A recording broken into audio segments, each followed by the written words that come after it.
Salut à tous, j'espère que vous allez bien et on se retrouve aujourd'hui pour une vidéo que je ne voulais pas faire à la base. En effet, vous connaissez tous la situation dans laquelle nous sommes.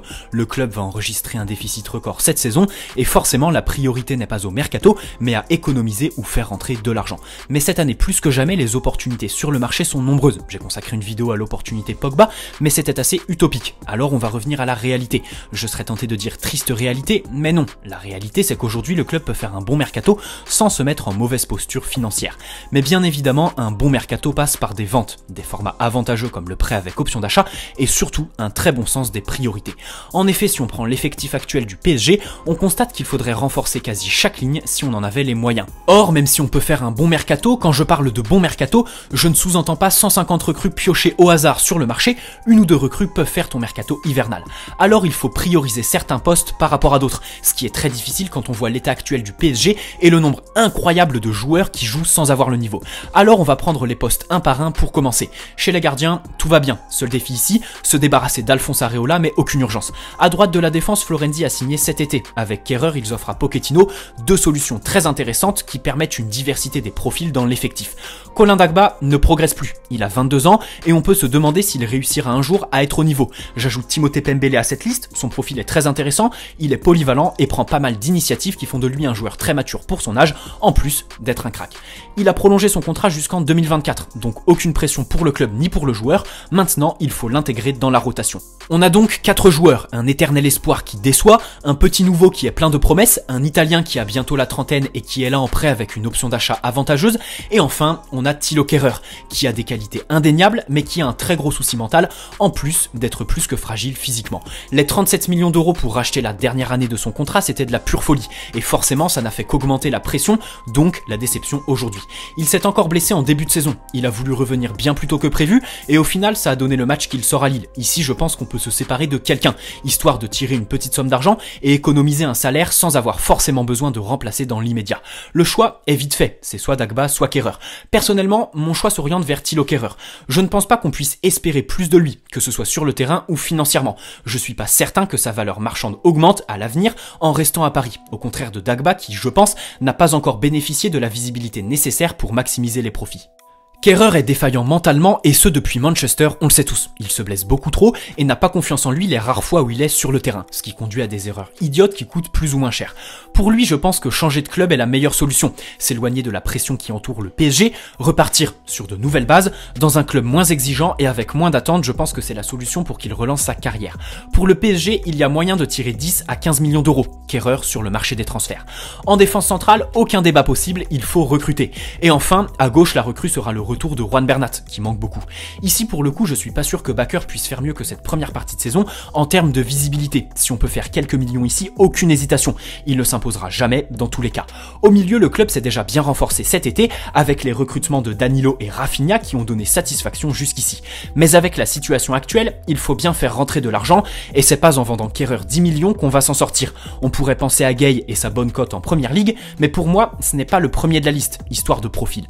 En effet, certes, Gueye était voulu par Tourelle qui n'est plus là aujourd'hui, mais ici j'aimerais juste faire un petit lien. Oui, Gueye était un souhait et un chouchou de Tourelle, mais en août je rappelle que certains médias assez fiables annonçaient un manque d'intensité à l'entraînement, que certains joueurs se plaignaient de ne pas assez travailler et qu'ils le ressentaient en match quand le niveau s'élevait. Parmi ces joueurs, il y avait Gueye. Si Pochettino ne se perd pas à Paris et reste fidèle à ses méthodes et les principes qui le caractérisent, Gueye devrait s'éclater en plus de servir les intérêts de la philosophie de Pochettino. Gueye est un joueur qui colle avec le projet de jeu. Maintenant, oui, son aventure à Paris est globalement décevante, mais on connaît tous ses capacités et surtout son profil, qui est bien plus facile à utiliser que Paredes par exemple. En effet, le milieu argentin a un profil très singulier. Son volume de course et de jeu est très faible, en termes de pressing contre pressing, c'est difficile de compter sur lui. Techniquement, il y a une incroyable justesse dans ses passes, mais des difficultés à garder le ballon sous pression et un sens du placement pas vraiment développé. Il a évidemment des qualités qui ont fait du bien au PSG par moment, mais des qualités très particulières qui font de lui un joueur difficile à appréhender, utiliser, mais aussi et surtout compléter. En plus de ça, il est vraiment idiot, et je pèse mes mots, quand il va chercher la bagarre pour rien, à part prendre un carton sans raison et faire perdre du temps, peut-être que certains bandent et parlent de vice, de grinta et de mentalité de combattant, mais pour moi, c'est de l'idiotie. Prenez son match face à Marseille en début de saison, son entrée est tout simplement honteuse. Le seul truc qui tourne à l'avantage de Paredes quand il faut trancher avec Gueye, c'est l'intégration dans le vestiaire et le groupe hispanophone. Ici, je pense que Paredes est un profil très particulier et pas assez complémentaire pour apporter au PSG sur la durée. Et puis, dans tout ça, rappelons qu'on l'a acheté dans la précipitation et lâché 50 millions d'euros. Ici, le constat est simple et va bien au-delà de tout ce que je viens de dire. Le rendement de Paredes n'est pas bon et ne reflète absolument pas le montant investi. Mais malgré tout, Paredes reste le milieu qui a la plus belle cote dans l'effectif, si on exclut Verratti évidemment. Si on s'arrête sur le problème du profil, je pense qu'un échange avec Brozovic serait parfait mais assez utopique. Si on va plus loin que le problème du profil, on peut facilement penser qu'il est tout à fait possible de tirer 30 millions d'euros d'une vente au minimum. Alors on ajoute Paredes à la liste des joueurs à vendre, on est en mesure de demander 30 à 35 millions d'euros pour un joueur qui ne répondra sûrement jamais aux attentes fixées par les 50 millions d'euros investis. Et puis, bien sûr, même si j'ai pris sa défense, on ne crache pas sur 20 millions d'euros provenant d'un club anglais pour Gueye, sans oublier Herrera, qui même s'il est arrivé gratuitement est payé 8 millions d'euros par an, 10 millions et en Espagne, c'est parfait mais pas mon premier choix en termes de vente. Et puis, pour ceux qui se poseraient des questions sur le fait de vendre sans acheter derrière, eh bien d'abord je rappellerai que Pochettino devrait installer un double pivot, donc 2 places à se disputer, et puis je rappelle aussi qu'il y aura une partie achat dans cette vidéo, même si évidemment le plus important c'est de faire rentrer de l'argent. Et enfin, devant il y a un dossier très sensible qu'il va falloir anticiper, le contrat de Di Maria. En effet, sa première partie de saison est tout simplement mauvaise. Peut-être qu'il y a une cassure avec Tourelle, que Pochettino va relancer ses performances, mais l'entraîneur allemand avait bien insisté sur sa situation contractuelle pour expliquer ses contre-performances. Aujourd'hui, le club a plusieurs dossiers dans ce domaine. Bernat, Di Maria et Draxler. Pour ce qui est de Bernat, j'ai très peur qu'il nous la mette à l'envers. Le joueur s'est blessé. L'été dernier, il y avait la possibilité de faire 20 millions d'euros. Ses demandes salariales semblent très élevées, il a des courtisans, et surtout, je trouve que les discussions avec le club traînent trop. Le 3-5-2 de Tourelle aurait été parfait pour Bernat, mais il est parti. Pochettino devrait revenir à la défense à 4.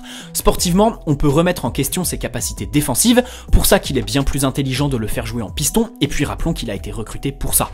Maintenant, Bernat est un joueur apprécié des joueurs et de la majorité des supporters, avec notamment ses buts inoubliables dans les grands rendez-vous. Mais s'il demande un trop gros salaire, c'est-à-dire 7 à 9 millions d'euros annuels, je ne cède pas. Oui, il part gratuitement et on doit partir à la recherche d'un titulaire, mais on reste fidèle à la volonté de Leonardo de ne pas surpayer et remettre de l'ordre dans la hiérarchie des salaires. D'ailleurs, prolonger Draxler avec une baisse de salaire à la clé serait un coup très intelligent dans ce domaine. En effet, l'Allemand est l'exemple parfait de ce désordre dans la hiérarchie des salaires et des statuts au club. Un remplaçant à 7 millions d'euros par an, c'est pas possible, ça ne peut pas fonctionner. Oui, c'est une feignasse qui a trop goûté à la vie de millionnaire à Paris et des plaisirs qui la caractérisent, mais il n'en reste pas moins talentueux. S'il accepte de baisser son salaire, alors son statut serait légitime et ce serait un très bon joueur de rotation. Sans oublier la responsabilité du club là-dedans, le faire jouer à son poste, c'est-à-dire ailier. Surtout que de l'autre côté, on a un des meilleurs ailiers de l'histoire, un des plus réguliers et un des plus prolifiques, qui se fait vieux et pourrait partir gratuitement. Aujourd'hui, il n'y a pas de signal positif concernant la prolongation de Di Maria. Personnellement, je pense que le club a la même stratégie qu'avec Silva et compagnie, fixer une baisse de salaire comme condition, et ça bloque peut-être ici. Dans tous les cas, Di Maria a un énorme salaire qu'il faut baisser s'il veut prolonger. Son apport va forcément se réduire, il va avoir 33 ans et va sûrement entrer sur la pente descendante.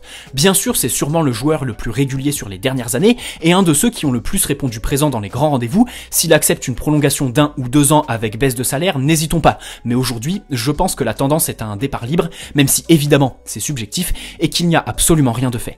Alors, il faut anticiper un tel départ, surtout que notre but aujourd'hui, celui qui a donné satisfaction en première partie de saison, n'a pas d'option d'achat dans son prêt. Ici, une prolongation de Draxler avec la garantie de le faire jouer à son poste que Di Maria libérerait peut être une solution, mais c'est pas assez. N'oublions pas tous les matchs qu'il a traversé tel un fantôme, le cas Icardi qui est problématique et Pablo Sarabia qui n'a clairement pas le niveau aujourd'hui. D'ailleurs, ici c'est pareil, 15-20 millions pour Sarabia, je ne dis pas non. Il a satisfait pendant 4 mois, mais depuis c'est très compliqué. Il ne propose plus grand chose, peine à se montrer décisif, mais aussi et surtout, Sarabia n'est plus un joueur percutant par la passe dans les 1 contre 1 ou en termes d'appel. Donc, après la défense centrale, je fixe une priorité de recrutement en attaque. Ça ne paraît pas forcément évident, mais il faut arrêter de croire que Neymar et Mbappé font que ton effectif est ambitieux et ton attaque solide. Non, la réalité c'est qu'aujourd'hui le PSG a un effectif qui peut difficilement prétendre gagner la Ligue des Champions, même si ce n'est pas impossible, bien sûr. La réalité c'est que prendre Neymar, Mbappé, Verratti et Navas pour les faire jouer avec des Kehrer, Gueye, Sarabia, Bakker, Dagba, c'est catastrophique. Deux génies du football ne font pas la qualité totale d'un effectif, même si ça contribue. Et devant, la réalité c'est que sans ces deux-là, le PSG est une équipe qui peine à se créer des occasions, les remplaçants n'ont pas le niveau, et les seuls qui assurent sont dans le flou quant à leur avenir. Alors ici, l'enjeu est de recruter un joueur qui aura le niveau pour assurer quand Neymar et Mbappé ne seront pas là, et les compléter quand ils seront là. Ici, il y a une opportunité énorme, un profil quasi parfait, Memphis Depay. Vous connaissez tous sa situation à Lyon, il se retrouve en fin de contrat en juin et la tendance est à un départ. De son côté, l'OL réfléchit à le laisser filer cet hiver contre 5 millions d'euros ou le garder pour conserver le plus de force possible en Ligue 1. Et ici, clairement, si Lyon accepte de le laisser partir cet hiver contre 5 millions d'euros, je l'aimais. Et puis, s'il faut attendre la fin de son contrat, je commence dès maintenant à discuter avec lui. En effet, le joueur n'est pas difficile à convaincre, il n'a jamais caché son envie de jouer dans un grand club avec des superstars et on sait tous que le PSG et la ville de Paris l'attirent. Vraiment, ici je ne me fais aucun souci. Maintenant, reste à savoir le statut qu'on lui garantirait. Du temps de jeu un peu partout sur le terrain grâce à sa polyvalence et en fonction des disponibilités ou un poste fixe, comme celui de concurrent à Icardi par exemple. C'est un joueur polyvalent, capable de jouer sur le côté gauche dans un registre d'ailier qui repique dans l'axe ou en tant que faux neuf, voire meneur de jeu. Il a le bagage technique pour s'intégrer tactiquement sur le terrain et dans le vestiaire, on sait tous que ce genre de joueur n'a aucun souci. En plus de tout ça, rappelons qu'il fêtera ses 27 ans cette année. Il arrive à son prime, même s'il est un peu irrégulier dans ses performances, c'est un excellent joueur qui peut à la fois remplacer Neymar numériquement et mettre en concurrence Icardi. Pour ce qui est de Kean, je vous invite à aller regarder la vidéo que j'ai fait sur lui cette semaine. Donc première opportunité pour cet hiver, parce que même s'il signe en juin, il faut s'activer et éviter de se faire dépasser par une possible concurrence, Depay. Et si Lyon accepte de le laisser partir contre 5 millions d'euros cet hiver, je pense qu'il faut foncer. Oui, le PSG a perdu Silva sans vraiment le remplacer. Oui, défensivement, il y a des lacunes, mais n'oublions pas que devant, cette équipe a vraiment eu des difficultés. Neymar et Mbappé ne font pas tout, en plus, Mbappé est dans une mauvaise passe, et il ne faut pas croire que ces deux joueurs font toute la qualité, mais surtout toute la profondeur de ton attaque. Bon, les dernières infos annoncent que Depay restera à Lyon pour la fin de saison avant de partir libre, ça change rien, il faut commencer à négocier de suite. Au milieu, le groupe s'est bien renforcé cet été. Le problème ici, c'est que la majorité des joueurs n'ont pas le niveau pour le PSG tout simplement. Alors l'enjeu est de recruter une valeur sûre qui impliquerait tout de même un transfert conséquent. Bon, ici il y a le rêve Pogba mais aussi l'opportunité Wijnaldum s'il ne prolonge pas à Liverpool. On peut aussi profiter de la situation de Lille qui est délicate financièrement et qui devrait vendre, peut-être pas cet hiver mais il faut être attentif pour l'été prochain. Fin 2020, on parlait de 20 millions d'euros pour Renato Sanchez, un coup plus qu'intéressant qu'il faudra tenter si l'occasion se présente. Dans tous les cas, je repousse ce dossier à cet été. En défense centrale par contre, le club se doit d'investir. Une valeur sûre c'est très compliqué, surtout que sur le marché aujourd'hui ce qui est le plus cher est l'expérience, alors je vais vous présenter deux profils qui ne feront pas forcément l'unanimité, Simakan et Luis Felipe. En effet, Mohamed Simakan fait une très belle saison et son club accepte de le laisser partir dès cet hiver. Il y a des négociations avec l'AC Milan et Leipzig, mais ça traîne un peu. Strasbourg en demande 20 millions d'euros. Le tarif est raisonnable, 42% moins cher que nos joueurs de rotation actuels, on est un peu plus dans la cohérence. Aujourd'hui, Simakan a 20 ans, donc des qualités et des défauts, mais aussi et surtout une énorme marge de progression qui fait de lui un grand espoir. C'est un défenseur très développé physiquement et qui offre donc une belle solidité au duel, que ce soit au sol ou dans les airs. Sa maturité s'exprime dans le fait qu'il cherche toujours à rester debout, mais aussi et surtout à optimiser chacun de ses appuis. Je pense qu'il a dû croiser le genre d'entraîneur qui te dit qu'un défenseur à terre est un défenseur battu. Il utilise très bien son corps pour venir gêner l'adversaire et dans la conservation de balle. Son utilisation de l'espace est très bonne, tout comme son placement et sa vitesse qui lui permet de jouer assez haut. La seule nuance que je poserais serait sur ses capacités techniques et sa vision de jeu à la relance. Il ne prend pas beaucoup de risques et n'est pas très juste. Pour résumer, je dirais que c'est un joueur très bon athlétiquement et très intelligent, néanmoins l'axe de progression majeur reste son niveau technique, surtout dans le foot actuel où les défenseurs ne peuvent plus se limiter à leur activité défensive.